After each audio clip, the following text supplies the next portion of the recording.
Hello everyone, welcome to the channel. This is a fun video as it's in collaboration with fellow artists on YouTube with the common theme of friends or lovers. As it is a collaboration piece, I really wanted to do something special and a little out there. So the first reference image I selected is Judith and Holofernes by Caravaggio, one of Caravaggio's most famous works and perhaps his most violent. The painter depicts a scene from the Old Testament, the beheading of Holofernes by Judith. In order to save her people from tyranny, Judith seduces the general of the enemy camp and finally murders him. Judith is portrayed as a personification of courage, patriotism, purity, determination, and utter devotion to a higher cause. She is sort of a tool in the hands of God, also being a person of heroic faith in divine providence. Holofernes, on the other hand, appears as a personification of evil, arrogance, ungodliness, additionally disgraced by a humiliating death at the hand of a weak woman. The image of Holofernes is perhaps a portrait of the artist himself. The slaughter was thus associated with sexuality, which is in the background of Caravaggio's story. It speaks of a man's desire and its sad consequences of a woman's betrayal, which, hidden under a robe of allure, can become a deadly weapon. Caravaggio does not hide, as other painters before him had done, the erotic part of the scene. On the contrary, he almost emphasizes it. The nude, prostrate Holofernes gives a sense of weakness in contrast to Judith, which accentuates the allure of youthfulness of the latter. In this painting, Caravaggio created a mixture combining a bloody scene with erotic tension, disgust with desire.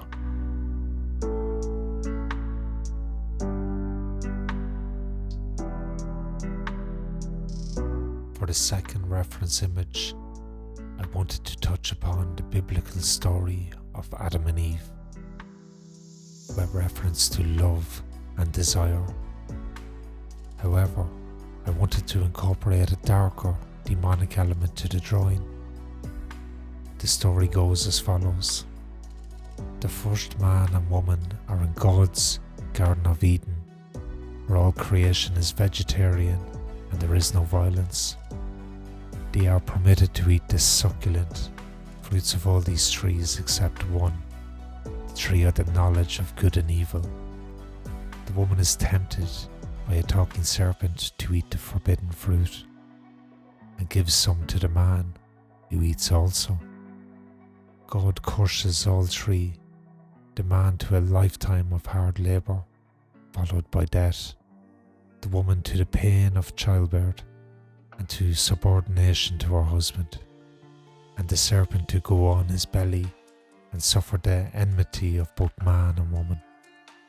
God then clothes the nakedness of the man and woman who have become godlike in knowing good and evil, then banishes them from the garden, lest they eat the fruit of a second tree, the tree of life, and live forever, which to do, but in the form of demons, incubus and succubus.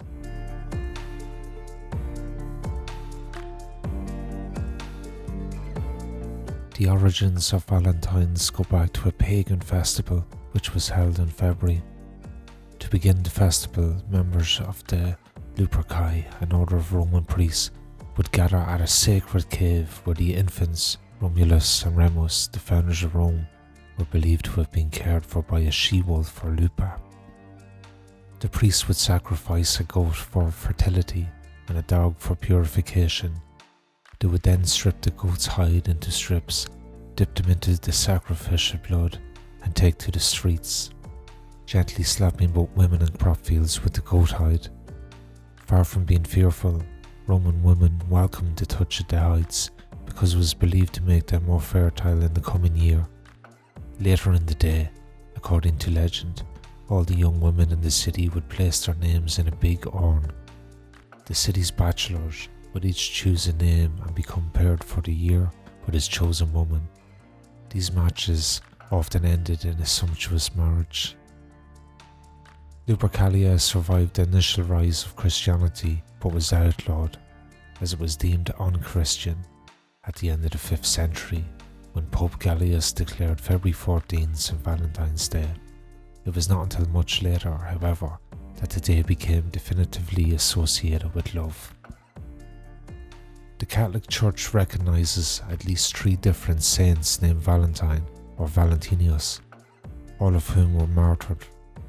One legend contends that Valentine was a priest who served during the 3rd century in Rome, when Emperor Claudius II decided that single men made better soldiers than those with wives and family. He outlawed marriage for young men. Valentine, realising the injustice of the decree, defied Claudius and continued to perform marriages for young lovers in secret. When Valentine's actions were discovered, Claudius ordered that he be put to death. However, others still insist that it was Saint Valentine of Terni, a bishop who was the true namesake of the holiday. He too was beheaded by Claudius II outside Rome. Other stories suggest that Valentine may have been killed for attempting to help Christians escape harsh Roman prisons, where they were often beaten and tortured. According to one legend, and imprisoned, Valentine actually sent the first Valentine greeting himself after he fell in love with a young girl, possibly his jailer's daughter, who visited him during his confinement.